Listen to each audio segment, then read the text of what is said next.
Estamos iniciando aqui o primeiro bloco, esse bate-papo com Hamilton Carneiro. É muita emoção para mim. Eu sempre, ao longo da minha vida, do trabalho artístico, eu acompanhei a história dele.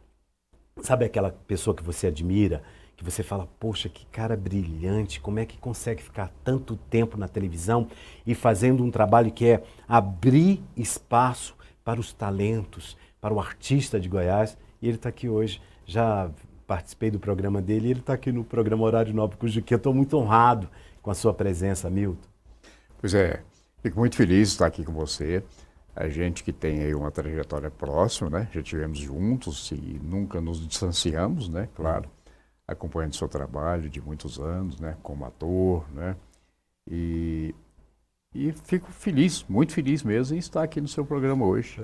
Horário nobre, né? É o Horário Nobre com o Juquinha. Ô, Hamilton, mas vamos lá, vamos começar essa história aí. Você nasceu aonde? Eu nasci em Urutaí, uma cidade pequenininha, né? Saindo daqui, passa por Pires do Rio, e eu costumo dar o endereço, né, para mais pessoas passarem na minha cidade. Só que é tão pequena que você passa lá assim, com 1 minuto você já atravessou a cidade, né? Mas eu brinco sempre, a minha cidade do coração, para mim, é a maior cidade do mundo. Eu brinco com o pessoal de Pires do Rio, de Ipameri, que são meus amigos, né? Falou, ó, Urutaí, Pires do Rio e Ipameri fazem parte da região metropolitana de Urutaí, né? Então são cidades vizinhas e que tem uma cultura muito, muito parecida, porque ali nasceu quase que no ciclo da Estrada de Ferro, né? Sim. Então Urutaí já tinha nascido, que nasceu também no ciclo da boiada, né? Urutaí. E Pires do Rio, próximo ali, então você tinha o trem que passava por uma cidade por outra, né? Não tinha asfalto, né? Então o trem era o transporte que levava as pessoas, trazia para Goiânia, para Araguari, né? Essa região toda aí. E aí, como é que foi essa trajetória sua? Você veio para Goiânia ou ficou um bom tempo na sua cidade natal? Eu passei minha infância em Urutaí, saí de lá com 7, 8 anos por aí. Fui para Ipameri para continuar estudos. Depois eu vim para o Seminário São José, aqui em Goiânia, né? Aí já com 12 anos saí, voltei para Ipameri, fiquei até os 16 anos. Comecei lá a minha vida profissional, trabalhando em rádio, na antiga Rádio Chavantes, né? Hoje mudou de nome, não me lembro o nome agora. E depois vim para Goiânia. E trabalhei em rádio aqui em Goiânia também, em algumas emissoras, né? Então era uma vocação pela comunicação, né? E aí, Juquinha, fui para a TV Anguera com 17 anos. Fiz 18 anos na TV Anguera. Cara. Isso em 66, né? A TV Anguera ainda tinha começado, me parece que 62, né? Por aí. Então estava novinha ainda, né? Eu fiz parte da segunda equipe da TV Anguera. Porque era uma equipe, porque a TV abria com a Hora do Anjos, abria às 6 horas da tarde, né? E ia até 10, 11 horas da noite. Né? Não passava daí. E não tinha redes, né? A TV transmitia filmes, o material vinha por tráfego físico, né? Tanto que é curioso quando você conta isso, as pessoas ficam admiradas. TV agora você passava novelas da Bandeirante, passava da Record, passava da Excelsior, passava da Globo, né? Então eram 4 novelas, cada uma de uma emissora. Né? Depois sim, firmou rede, né? A Globo começou em 65, foi inaugurada em 65, porque era difícil, como é que você não podia ter rede, não tinha comunicação, não tinha Embratel, né? Depois veio Embratel, depois satélite, né? Hoje é uma facilidade, né? Então eu acompanhei esses ciclos, você entendeu? E foi muito interessante para mim me profissionalizar. Digo sempre, quando eu falo profissionalizar, eu coloco isso com certa reserva. Profissionalizando eu estou até hoje e vou continuar a vida toda estudando, buscando conhecimentos novos, né? Mas na TV Anguera eu passei por todas as funções técnicas, ou quase todas. Eu fui câmera, eu fui operador de áudio, eu fui operador de vídeo, eu fui operador de VT, eu fui do Telecine, né? É quem passava os filmes, né? A minha primeira função lá foi isso. Fiz locução de off, né? Até vir a fazer o primeiro programa, que foi em 1970, né? Que foi o UB Cultural, que era um programa erudito, né? E ele durou 9 anos. Depois você viu que eu sou insistente, né? Nossa, muito. Depois, tem que ser, cara. Aí veio o Espaço 2, que foi um programa de transição para chegar no Frutos da Terra, né? E sempre com o espírito de abrir espaço Ah, sempre, sempre. Os artistas. É interessante, o programa, o Ubo Cultural, como era um programa erudito, a gente tinha lá não era convênio, era uma abertura para o então Instituto de Artes. Quem começou lá? Com piano ainda, não cantava. Maria Eugênia, nossa querida Maria Eugênia, e tantas outras, né? Anunciada, que é uma grande referência hoje na música, na cultura goiana, né? Era sobrinha da Dona Belquis, então era novinha, ia no Ubo Cultural, né? O Ubo Cultural era feito por uma equipe, nós participávamos da UB, né? Éramos membros da UB, União Brasileira de Escritores, então era Miguel Jorge, Álvaro Catelã, Modesto Gomes, Bernardo Ellis, né? Bariane Hortêncio. Que time! Então, que time. Você vê que eu tinha que aprender alguma coisa com esse time, Nossa. né? Miguel Jorge, eu tenho uma grande admiração por ele. Agora, lança um livro agora, o 50º livro, Miguel Jorge. É um intelectual assim, de primeira qualidade. E ele te gosta muito, viu? Eu tenho o prazer de ser amigo do Miguel. Isso é recíproco, muito, né? Isso é recíproco, né? Acompanho o Miguel desde o primeiro livro, né? Li todos os livros do Miguel, como aprendi lendo esses livros, né? Então, eu tive muitos bons conselheiros e bons mestres, né? Bernardo Ellis, por exemplo. Eu lembro que uma vez eu publiquei um conto no Jornal Popular, o Bernardo leu e veio me cumprimentar pelo conto. Aí ele cumprimentou aquela delicadeza dele, né? Aquele jeito, né? Peculiar, né? E falou, eu só acho que você devia fazer isso assim, assim. Aquele só acho, para mim, você entendeu? Foi da maior valia, né? Aí eu comecei a mudar a minha literatura. Ô, pessoa linda também, né? Muito, o Bernardo, eu também tive o prazer de conhecê-lo, né? Pois é, tive uma convivência boa com o Bernardo, fiz um documentário sobre a vida dele e viajamos para esse documentário, né? Fomos em Corumbá, fomos em Goiás. Ele me levou, fiquei admirado, porque ele me levou nos cenários que o inspiraram a escrever alguns livros, né? O André Louco, por exemplo, né? Me levou na prisão lá, a cadeia onde o André Louco ficava, né? E gritava muito, né? E o Bernardo, muito incomodado com aquilo, se inspirou e fez o livro, André Louco. Né? Foi o João Bênio que fez o André Louco? Eu não sei. Não. Quem fez? Eu sei que virou... O filme, André o filme, Louco. Eu não lembro. Eu também, não consigo lembrar. Mas, Hamilton, essa trajetória, o que você faz, é de uma importância muito grande para a televisão brasileira. Eu não falo brasileira porque você hoje é um dos homens mais respeitados nessa área no Brasil, com o tempo que você tem de televisão, né? Como foi você? Você foi para um programa, lutou ali, foi para o outro, até chegar no Frutos da Terra. Essa trajetória do Frutos da Terra, os bastidores, além do programa, você tem uma agência de publicidade. Como é que foi isso? Esse envolvimento seu na política, que foi demais, você atendeu muito, né, dos políticos. Iris Rezende foi uma das pessoas que você mais trabalhou, né? Como é que foi esse procedimento aí? O que é interessante, eu sempre me mostrei a mim mesmo, né, essa vocação pela comunicação. Sempre gostei. Não me contentava em apenas assistir televisão ou ouvir rádio. Rádio eu acho assim, da maior importância, sabe? O rádio é um veículo muito importante, né? E aí procurei aproximar.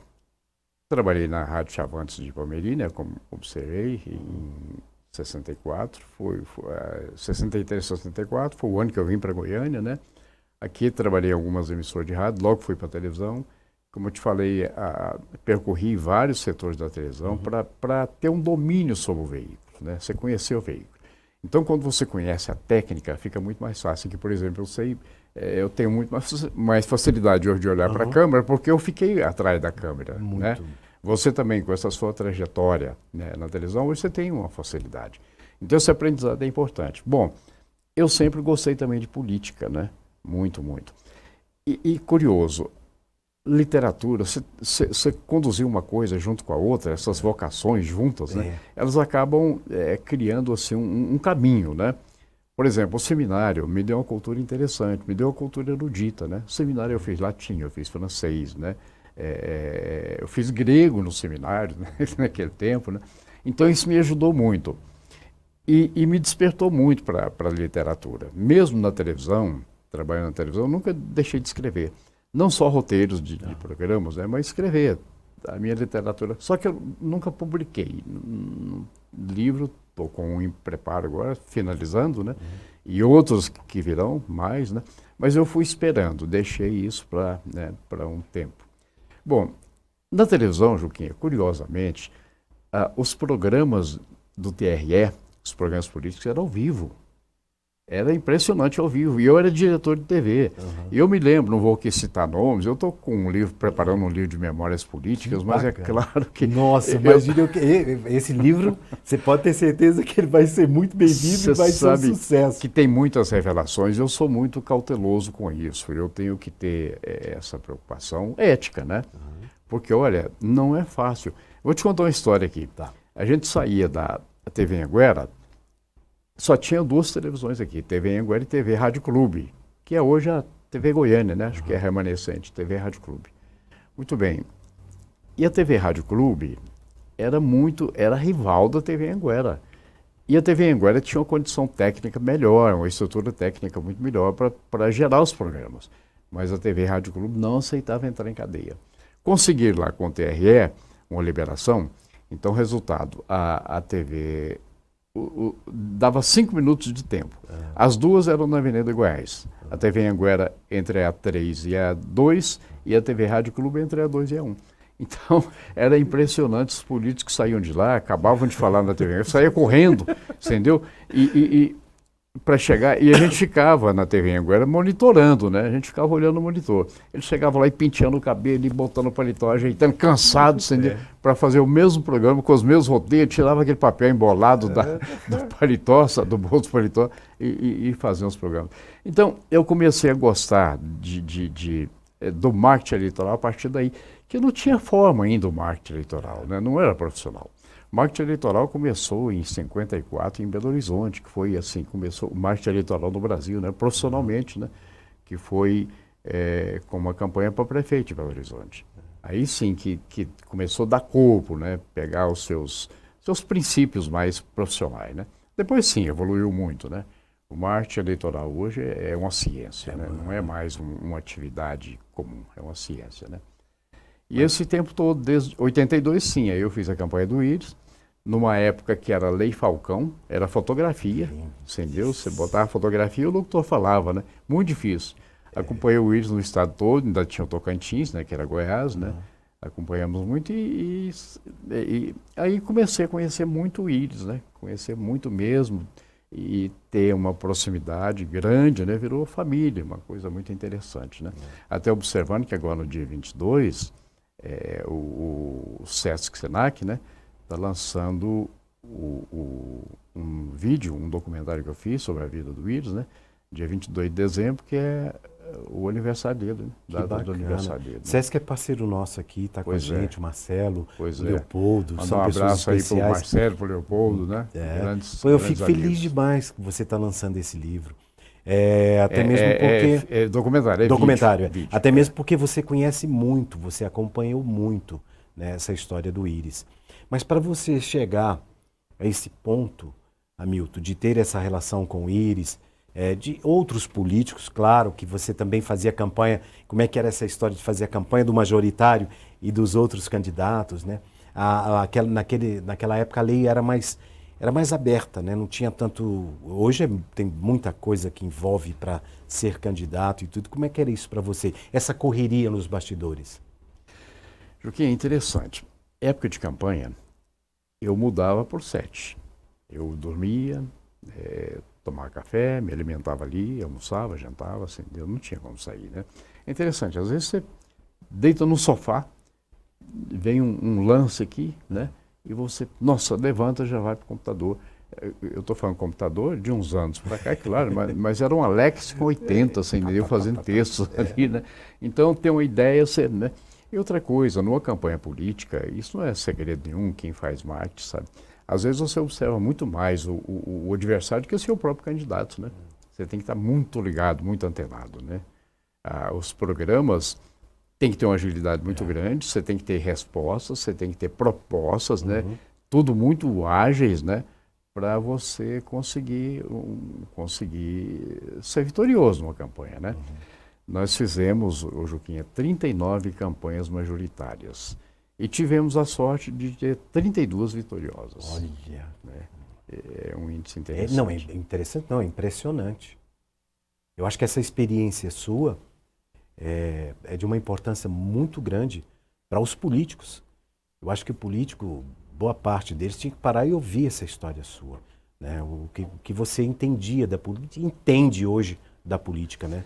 Pois é, conhecimento é interessante. Eu cito um Pedro Nava, um grande escritor, escreveu Baú de Ossos, né, que transformou em novela depois, foi Ossos do Barão, né? Sim, que era um sucesso. Pedro Nava era um grande intelectual, mas era de um pessimismo impressionante. Ele falava o seguinte: experiência é como um carro com os faróis voltados para trás. Eu nunca admiti isso. Eu acho que experiência é interessante. Só que experiência hoje, você tem que ter uma leitura diferente.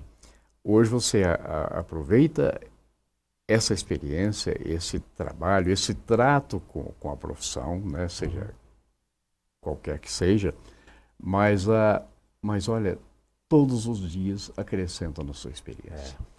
Hoje, se eu for te dar uma entrevista, estou te dando uma entrevista que hoje estamos aqui conversando. Se a gente for conversar na semana que vem, o papo é outro. É diferente. As coisas mudam com uma velocidade muito grande, né? As redes sociais mudaram impressionantemente o marketing. Você viu aí, né? 2018 para cá, especialmente, começou a mudar. Não começou nem nos Estados Unidos com Obama, não. Começou na França, né? Tudo bem, Obama aproveitou muito bem isso na campanha dele, né? E aqui foi muito bem aproveitado em 2018, né? E hoje, você vê que as redes sociais hoje têm um domínio muito grande, né? Pela velocidade. Porque você vê o seguinte, falando ainda em marketing, o eleitor hoje, ninguém manda no eleitor. Se pensa, olha, eu tenho um cabo eleitoral porque o prefeito... Não, ninguém manda no eleitor, né? E ele tem informação, porque hoje você tem as duas mãos, né? Se você fala uma coisa, o eleitor te responde na hora, né? Se o eleitor se manifesta, você tem um trabalho de pesquisa que você sabe o que o eleitor pensa, né? Então é muito interessante. Meu filho Pedro acompanha isso assim muito próximo, né? Lamento muito, coitado. Eu queria que o Pedro seguisse outra profissão menos sofrida, né? Menos sofrida. Mas impressionante. Eu até estava conversando com você. Eu acho que eu ensinei bastante para ele.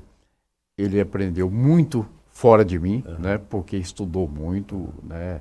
Entrou nisso assim com a devoção, com a paixão impressionante, né? E hoje ele está me ensinando muita coisa. Então, são duas histórias bonitas, né?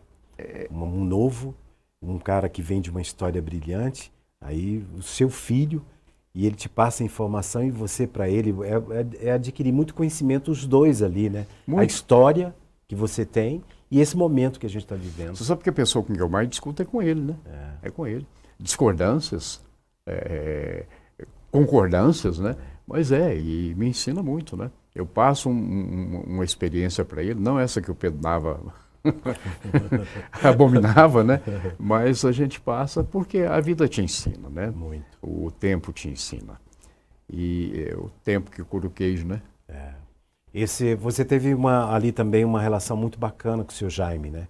Essa história, muito, voltando à história da TV Anhanguera. Muito. Você sempre foi e é um homem muito importante na televisão. Como foi essa relação sua com o seu Jaime? Seu Jaime, me falaram que a TV Anhanguera estava precisando de uma segunda equipe. Abria às 6 horas, né, com a hora do ônibus, fechava às 11, como observei você. Aí ia começar a abrir às 4 horas. Então precisava de uma equipe nova, né? Era uma equipe de 8 pessoas. E eu me candidatei.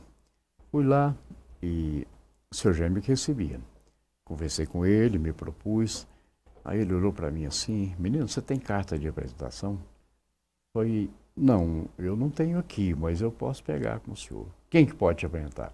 Aí eu citei para ele o nome de um tio meu, o Ovidio Carneiro, né? Ele falou assim: não, você é o quê, doutor Ovidio? Eu falei: sou sobrinho. Não precisa não, pode entrar amanhã. Então o seu Jaime foi de uma benevolência, aprendi muito com ele, sabe? Impressionante como tinha uma pessoa voltada para o bem, né? Pessoa do bem, impressionante. E olha, lá hoje não é diferente, né? o Júnior é a repetição do seu o Júnior Júnior Câmara, né? é um amor de pessoa, né? Um amor Um de cara pessoa, que ele impressionante. presta atenção em você, ele tem o carinho de te ouvir, né? É muito bacana.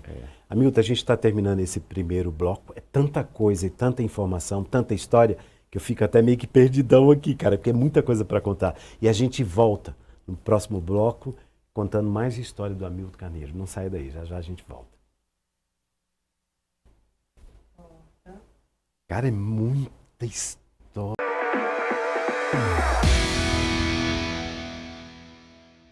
Na verdade, voltando aqui com o Hamilton, queria ter 3, 4, 5 horas para a gente ficar conversando aqui. Eu já adianto para você que vou estrear um podcast. Sabe, lá nós vamos ter um tempo bacana, eu quero inclusive levar você para contar a sua trajetória lá e de coisas novas que estão chegando aí, né? Tá chegando muita coisa interessante. Mas, Hamilton, como é você ter essa história, você carregar essa história nas ruas, o cumprimento das pessoas? Quando a gente fala Hamilton Carneiro, as pessoas lembram na hora, frutos da terra. Como foi você, ao longo desses anos, abrir esse espaço para o artista, para contar a nossa história, o nosso regional, sabe? Isso é de uma importância muito grande. Você deve se emocionar muito. Juquinha, muito disso aí vem por um sentimento, é minha paixão por Goiás. Ela é muito forte. Gosto demais, muito de Goiás. Veja bem, eu nasci na zona rural. Quando eu falo nasci em Urutaí, foi zona rural, mas fui para a cidade com 2 anos, né? Mas nunca perdi o contato com a zona rural. Ia sempre na fazenda da minha bisavó, que hoje é nossa, né? Foi passando de pai para filho e tal, herdamos, adquirimos ali parte de herdeiros, né? E é um lugar, para mim, com toda a simplicidade, é o paraíso, você entendeu? Porque lá estão minhas raízes, né? Eu acostumei, o Juquinha, ver, lá era posada de boiadeiro, sabe? Então, os boiadeiros chegavam, eu contar causas, e eu ia para lá, menino. Meu avô às vezes não queria que eu fosse, né? Mas ia para lá, na fogueira ali e tal, fazendo a comida, as comitivas, né? Chegavam e contando histórias. Eu era apaixonado por aquilo, né? A linguagem. É até curioso que quando eu descobri o Geraldinho, eu tinha uma facilidade muito grande com a linguagem dele, porque eu entendia tudo, todo o regionalismo dele, aquela oralidade do Geraldinho, né? Que me encantava, porque me identificava, me voltava às origens, você entendeu, né? Aí fazer texto para o Geraldinho era uma facilidade, porque eu não adulterava a linguagem dele. Fazia uns textos, né, na extinta Cachégua, aquelas propagandas, né? Fazia dentro da oralidade do Geraldinho, porque era natural, né?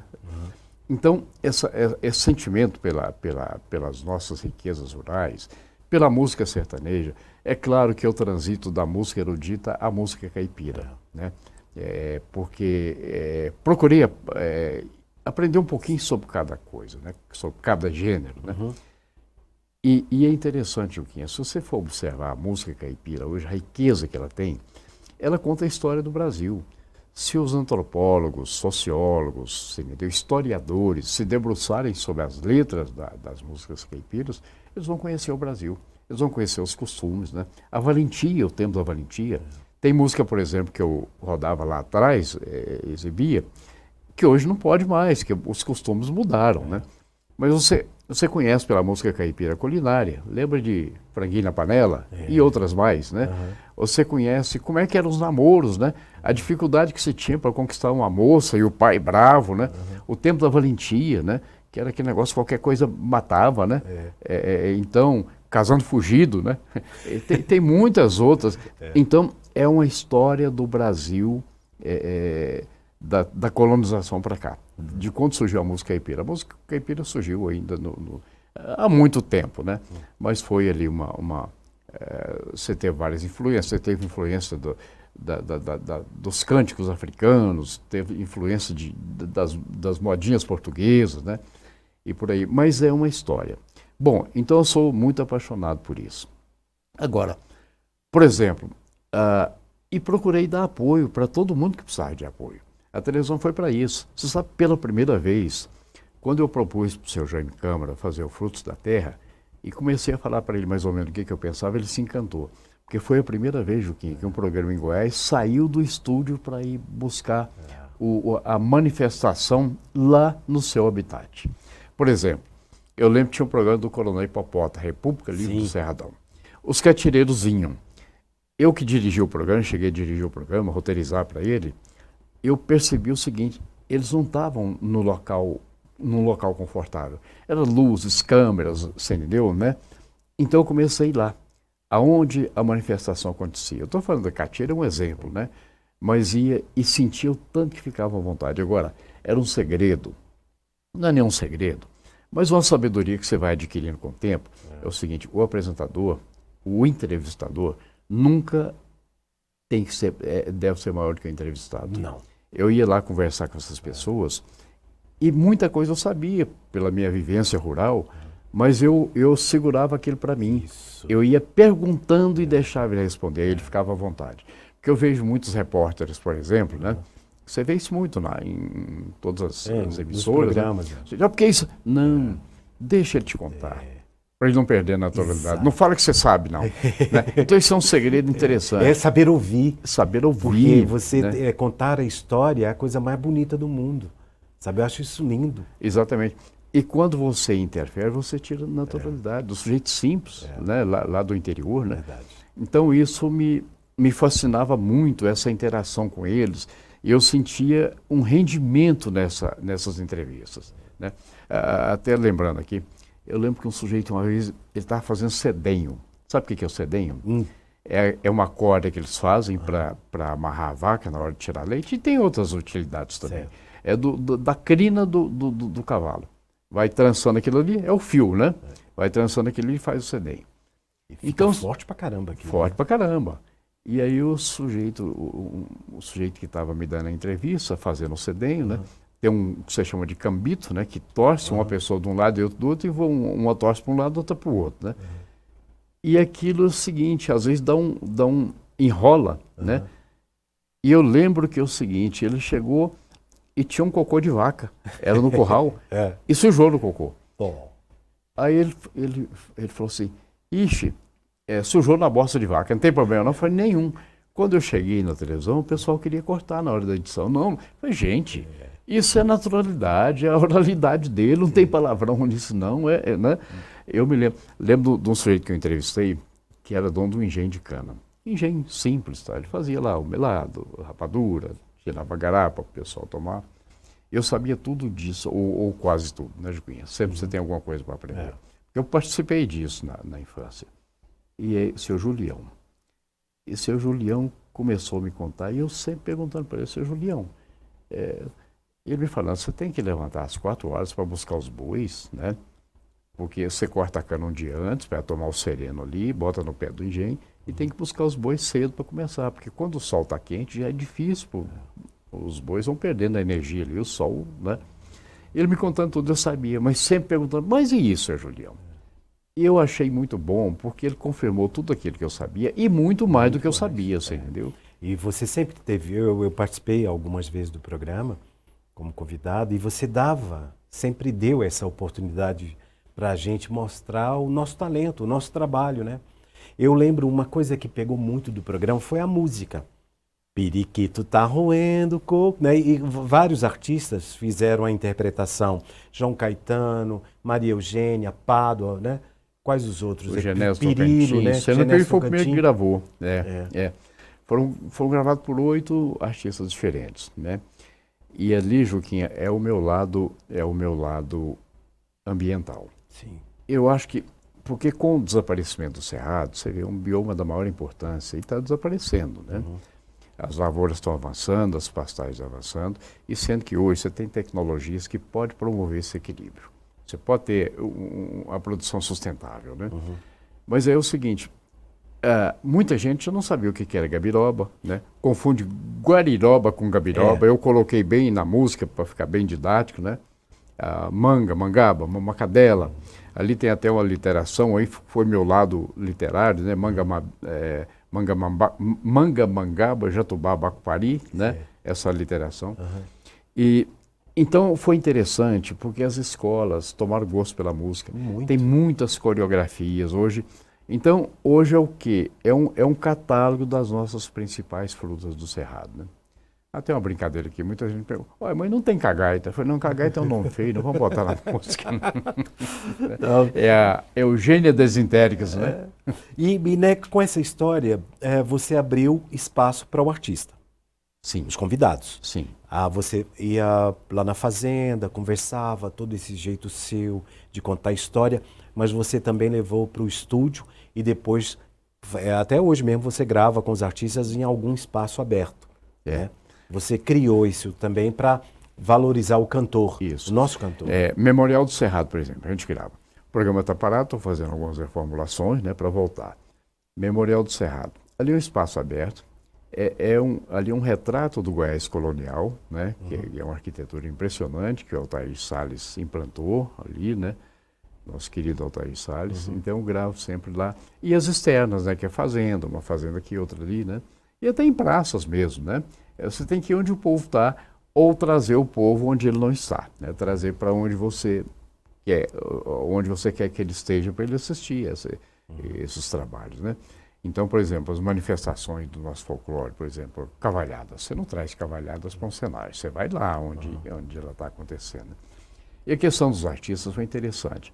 Eu tenho muita felicidade, Juquinha, de ter revelado artistas que hoje são artistas nacionais, né?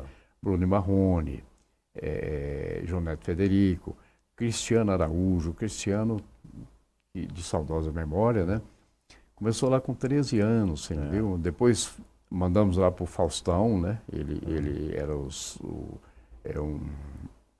um concurso de novos talentos, né? Foi muito bem, né? E infelizmente Deus deu, mas muitos, né? Não, André Andrade, que sucesso, né? André Andrade já tinha uma carreira pronta, né? Mas lá no programa cresceram muito, Cresceram é claro. muito. Tivemos um projeto juntos, né, com o Geraldinho, que é o Trova, Prosa e Viola, né?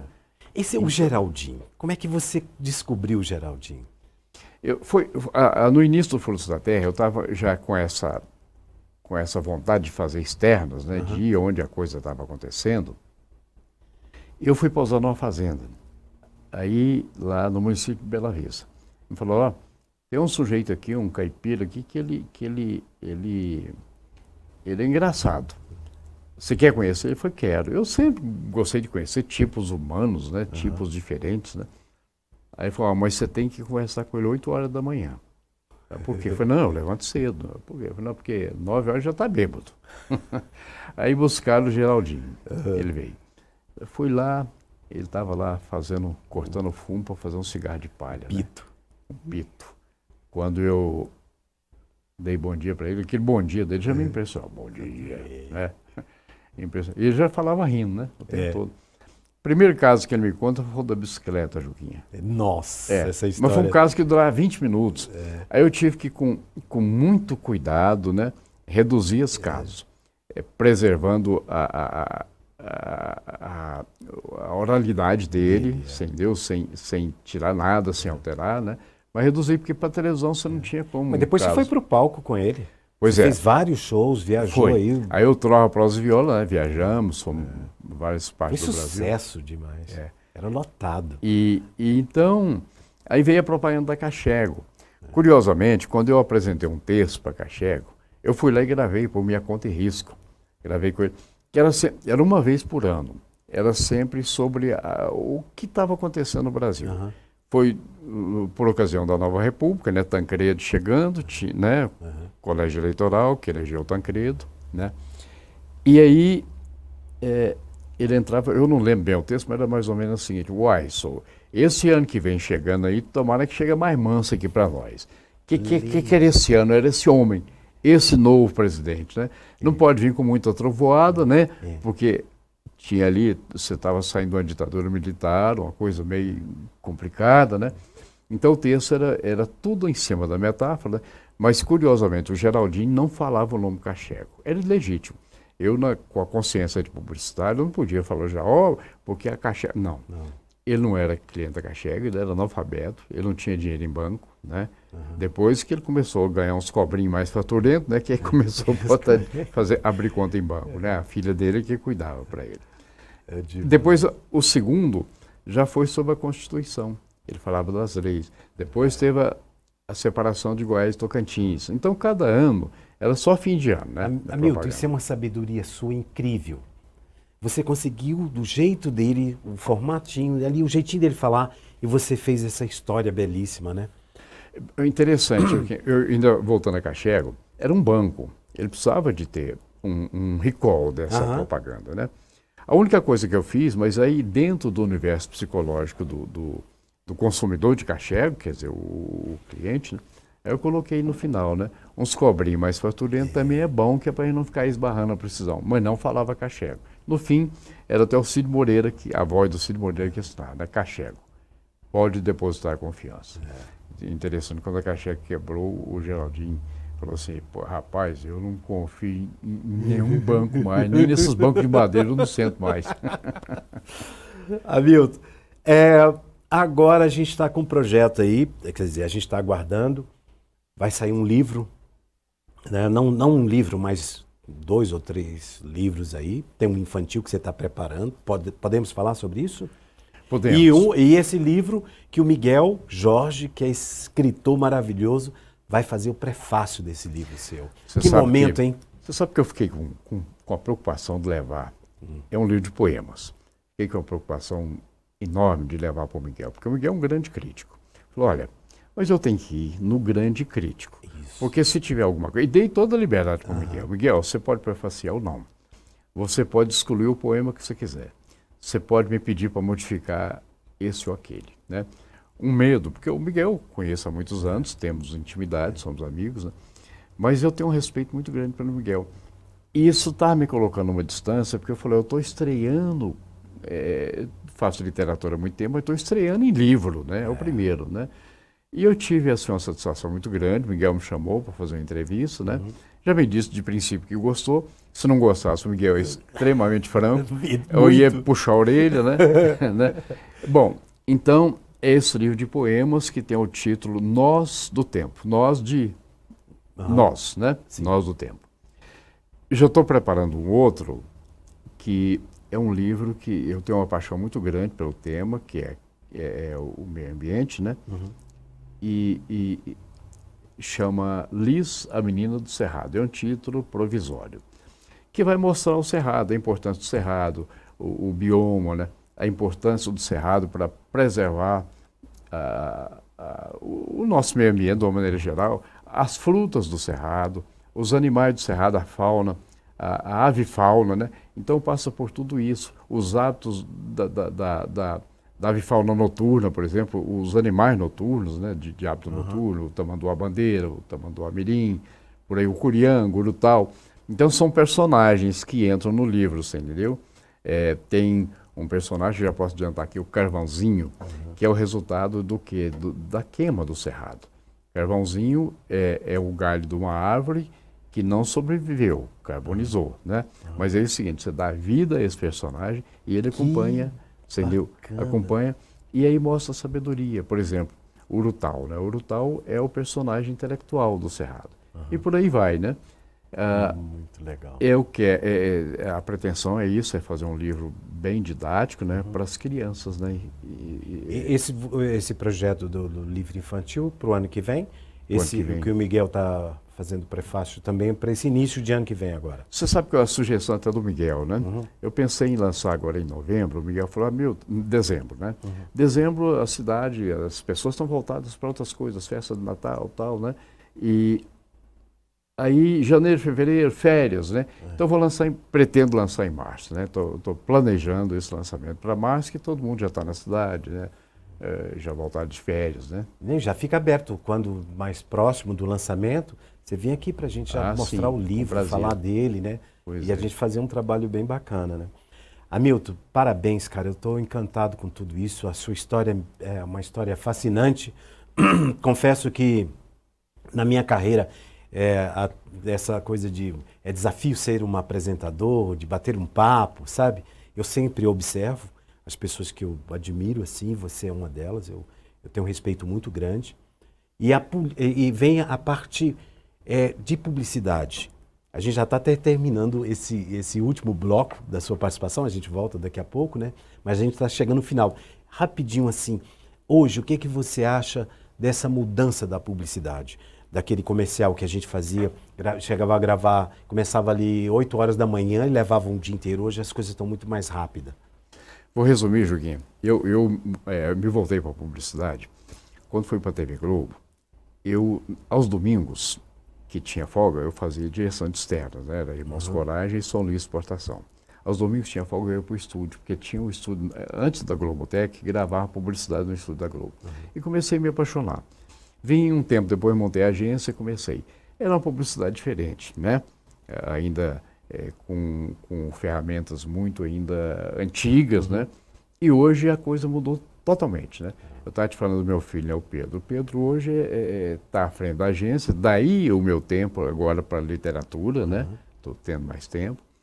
E então a publicidade evoluiu muito. Como a gente fala, as coisas todas evoluem. A comunicação, de uma maneira geral, evolui, né? A publicidade hoje, a publicidade digital, muito diferente, né? É claro que a televisão ainda é uma grande janela, é um grande espaço, né, para a televisão. A rádio, as emissoras de rádio também, né? Mas hoje está muito diferente. Você imaginar o layout que você fazia para um anúncio de jornal, hoje você vai fazer para as redes sociais, é totalmente diferente, né? Muito diferente. O interesse das pessoas também é outro. Hamilton, acho que você tem que começar uma história, não sei se você está fazendo aí, mas palestras, viu? Contar a história, ir para o palco, voltar para o palco. Eu sou muito tímido para palestras, vejo muito, né? Mas gosto da interação, das pessoas perguntarem, eu responder o que eu sei, o que eu não sei. É bom porque aí eu vou aprender, né? Muito legal. Manda uma mensagem para quem está em casa, te vendo aí, para os teus fãs, as pessoas que te adoram, respeitam você, nessa câmera aqui. Pois é, eu falei aqui no início do programa que eu sou apaixonado por Goiás. Você não tem jeito de ser apaixonado por um território, você é apaixonado pelas pessoas. Eu gosto muito das pessoas, eu gosto de conviver com as pessoas, com os tipos humanos, com as pessoas de uma maneira geral, né? Quase não saio às ruas, é muito difícil, até pelo trabalho meu, que é muito interno, né? Mas quando saio, é interessante, eu paro, as pessoas me cumprimentam, eu paro para ter um dedinho de prosa, que seja meio dedinho, que seja a falanginha de prosa com cada pessoa que me para. Então, o meu grande abraço às pessoas, o meu afeto a todos vocês. E muito obrigado, Juquinha, por estar aqui no seu programa, né? Fico muito feliz com esse papo, né? Esse papo que acaba me enriquecendo muito. Quando você fala, você aprende. E quando você ouve, você aprende mais ainda. Também. Confesso, estou emocionado e muito feliz de você estar aqui. O programa é nosso aqui. Obrigado. Hamilton. Obrigado. Obrigado. Já já eu volto, não sai daí.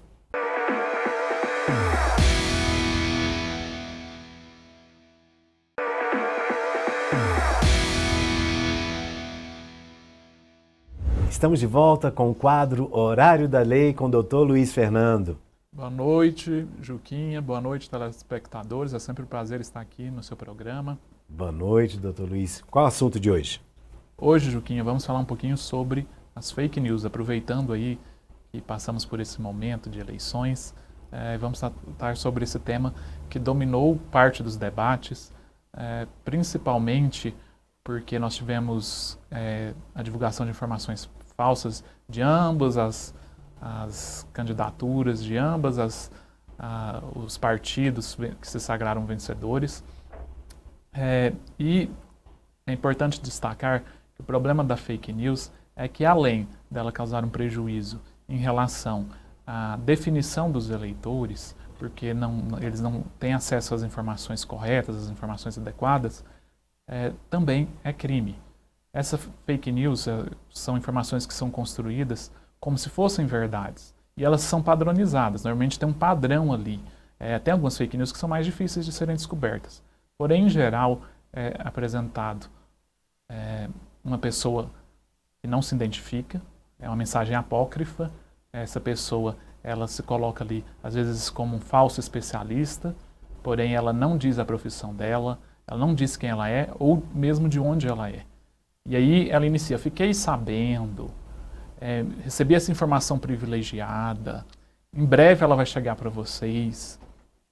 E essa informação, normalmente, é uma informação falsa. Eles iniciam essas mensagens dessa forma. Depois, apresenta algum dado, muitas vezes um dado que não equivale à realidade, um dado absurdo, fundamenta esses dados com base em uma legislação ou um artigo da lei que não existe, ou mesmo um artigo interpretado de maneira equivocada, ou mesmo parte de um artigo e coloca como se fosse verdade, como se aquele artigo na realidade representasse tudo o que a lei quer dizer, ou seja, tira esse artigo de contexto para tentar fundamentar aquela informação falsa.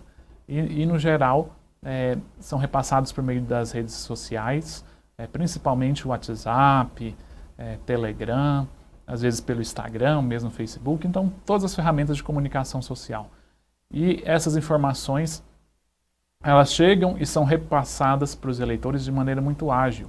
E acaba que as pessoas, muitas vezes, por não ter acesso ao conhecimento adequado, repassam para terceiros, repassam para a família, para amigos, sem conferir se aquela informação representa a realidade, gerando um grande prejuízo, não só para a pessoa que repassou, mas também para a sociedade de maneira geral, porque isso é capaz de formar opinião sobre determinado assunto, sobre determinado tema, sobre determinado candidato. E as pessoas acabam, inclusive, definindo o seu voto baseando-se nessas informações falsas.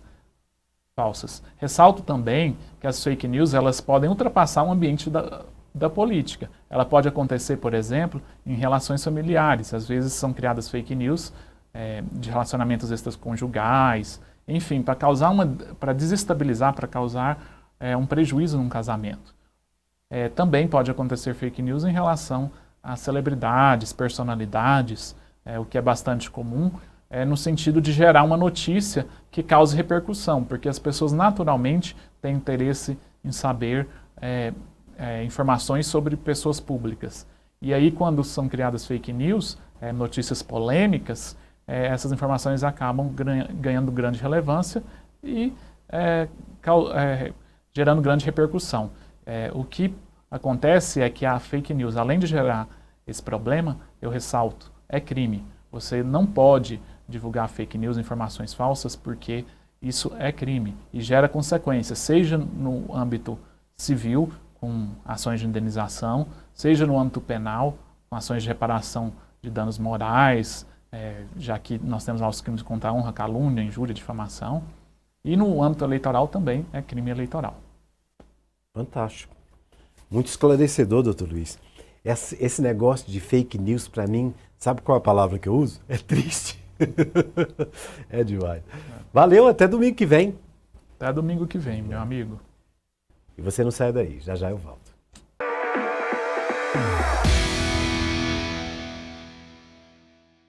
Estamos terminando mais um programa Horário Nobre com Juquinha. Aquele abração para a equipe da TV Gazeta, ao Shopping Bougainville, ao Café do Mundo, que faz aquele cafezinho gostoso, aquele bolo gostoso.